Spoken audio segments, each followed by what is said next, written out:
Welcome back. Now it's time for our daily press review, and we start off from اليوم السابع newspaper, and we read President Abdel Fattah el-Sisi meet world leaders in Paris. President Abdel Fattah el-Sisi met on Monday with the French President François Hollande in Paris, where the two presidents held bilateral meeting. President Hollande welcomed President Sisi, praising the Egyptian supportive situation for Paris in confronting terrorism. The French president said that Egypt is a major key for the security and stability in the Middle East and the Mediterranean. They condemned the recent terrorist attacks in Egypt. For his part, President el-Sisi expressed condolences over the victims of the recent terrorist attacks in Paris. President Sisi also congratulated the French president on organizing the climate change summit, praising extensive international participation. The president also met with UN Secretary General Ban Ki-moon. The UN Secretary General congratulated the president of Egypt's non-permanent membership of Security Council for 2016-2017. Ban stressed on his confidence in the active role which Egypt is expected to play in the council. He took the opportunity to condemn the recent terrorist operations that occurred in Egypt, pointing out to the importance of confronting terrorism through a comprehensive plan which combines the efforts of the international community at all levels. The president also met with the French Defense Minister, Jean-Yves Le Drian. The president offered condolences to the French Defense Minister over recent terror attacks that hit France, saying Egypt supports the French people and government against the threat. Le Drian said that he appreciates the Egyptian supportive stance against terrorism, noting that Egypt is one of France's most important partners in the Middle East. He said that Egypt is the cornerstone for achieving security and stability in the Middle East and Mediterranean region. The two sides reviewed means of promoting military cooperation to cope with the challenges facing the international community, namely terrorism. The meeting also took up the latest international and regional developments and the need to fight and eliminate terrorism. El-Sisi also held talks with the Speaker of the French Senate and Palestinian President Mahmoud Abbas, and was expected to meet Russian President Vladimir Putin and Italian Prime Minister Matteo Renzi. Dear viewers, still with the same topic but different headline, moving to Al Tahrir, where we read President Abdel Fattah el-Sisi participates in UN Climate Summit. During his speech in front of the UN Climate Summit in Paris, President Sisi called for larger funding to African nations to combat the effects of climate change. The president presented Egypt and Africa's initiatives to face climate change, calling for international support for African countries, technically or financially, in order to face the impacts of climate change. Sisi told global leaders gathering in Paris that African nations have the least impact on the world climate change. However, it's the most continent that was affected by it. He said that efforts won't be completed unless they reach an international agreement to confront the world climate change. The president, who is heading a climate change committee of African leaders at the UN, cited a UN environmental report putting the financial gap in funding to Africa at $12 million a year by 2020. The president called for bolstering the ability of developing countries to cope with climate change, while urging a funding of $100 million yearly by 2020 to developing countries to fend off the phenomenon. And moving to Al-Wafd newspaper and talking about the parliamentary elections, runoff of the second phase of parliamentary elections starts. The runoff round of the second phase of parliamentary elections starts on Tuesday. In the two-day runoff, polling stations open at 9 a.m. in the 13 governorates in which the second stage of elections takes place. The 13 governorates of the second phase of parliamentary elections are Cairo, Qalyubiyya, Dakhiliyya, Munufiyya, Gharbiyya, Kafr al-Sheikh, Sharqiyya, Damietta, Port Said, Suwais, Ismailia, North Sinai and South Sinai. About 28.2 million voters, almost 1 million more than in the first stage, which comprised 27.4 million voters, are eligible to cast their ballots in the second phase. Earlier on Monday, Egyptian expats began to cast their votes in runoff round of the second phase of parliamentary elections in 139 embassies and consulates around the world. Polling stations opened at 9 a.m. and closed at 9 p.m. according to each country's local time. The electoral process is under full judicial supervision with 16,000 judges overseeing the process. And moving on to اليوم السابع, where we read the Egyptian Prime Minister meets with Chinese ambassador to Cairo.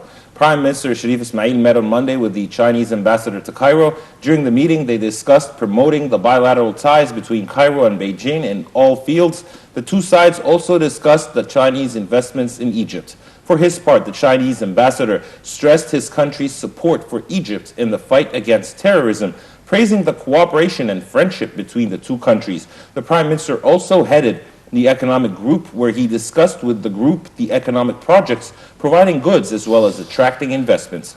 Also on Monday, the Prime Minister met with Minister of Communications. During the meeting, they discussed the ministry's plan and developmental projects that will be announced in the coming period and how to implement them. Ismail also met with the Minister of Military Production, where the Minister of the Military Production presented the ministry's role in providing the army, police, and civil sectors with all their needs to support them to implement the development plan.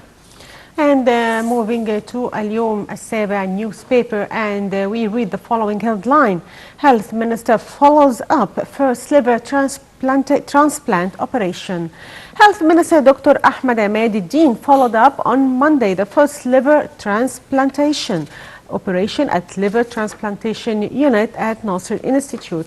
The minister congratulated the surgical team that underwent the operation. For his part, director of Nasser Institute, Dr. Hisham Zahzoua, said that the transplantation unit cost £4 million and includes 4 beds. He said that the operation will be weekly for 1 case, adding that the coming period will witness an improvement in the potentials to become twice a week. The minister also inaugurated another unit for the treatment of hepatic viruses for the treatment and medical tests of virus C.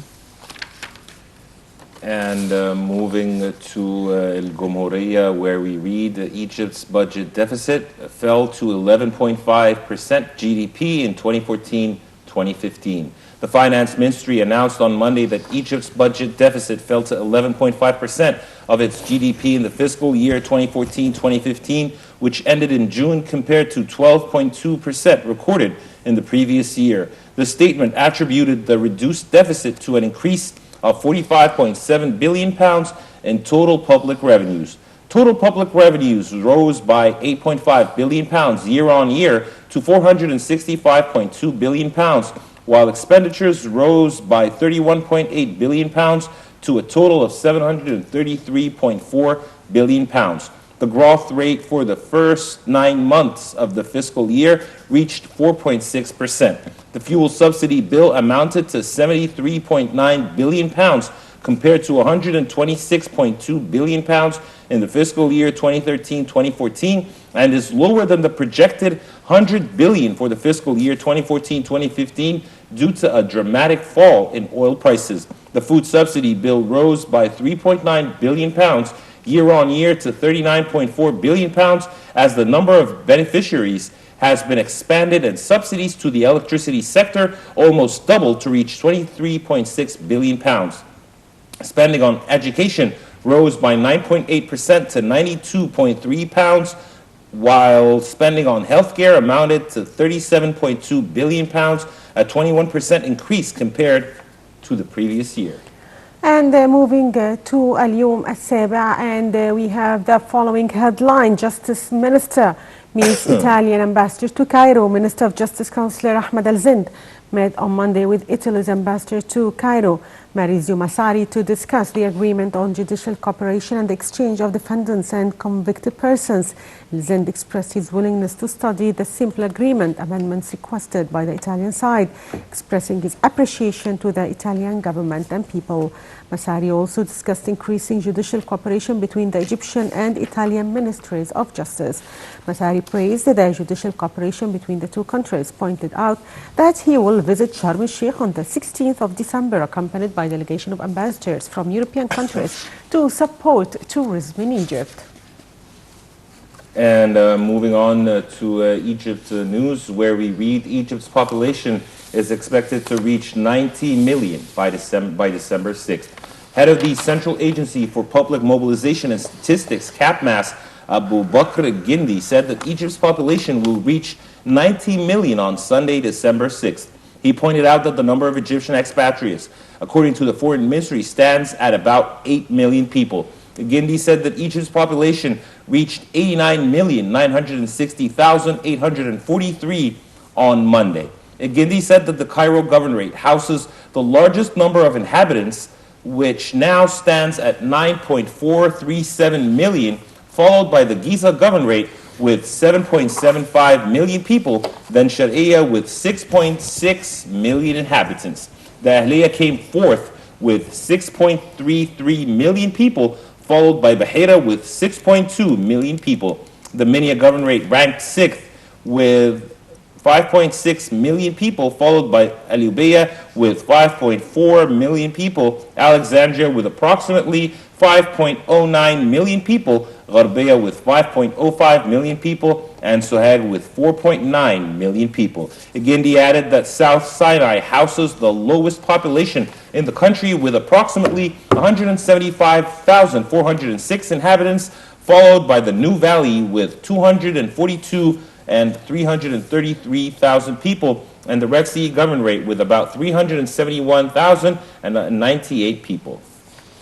And moving to Al Tahrir newspaper, and we read Putin-Obama hold talks on Turkey jet dispute and Syria. Russian President Vladimir Putin and US President Barack Obama held talks for around 30 minutes on the sidelines of the summit in Paris on Monday, at which the two leaders discussed the Syrian and Ukraine files. Kremlin spokesman told reporters that Obama had expressed regret at the meeting over the downing of a Russian plane by Turkish military jets, and that the two sides had spoken in favor of moving towards a political settlement of the Syria crisis.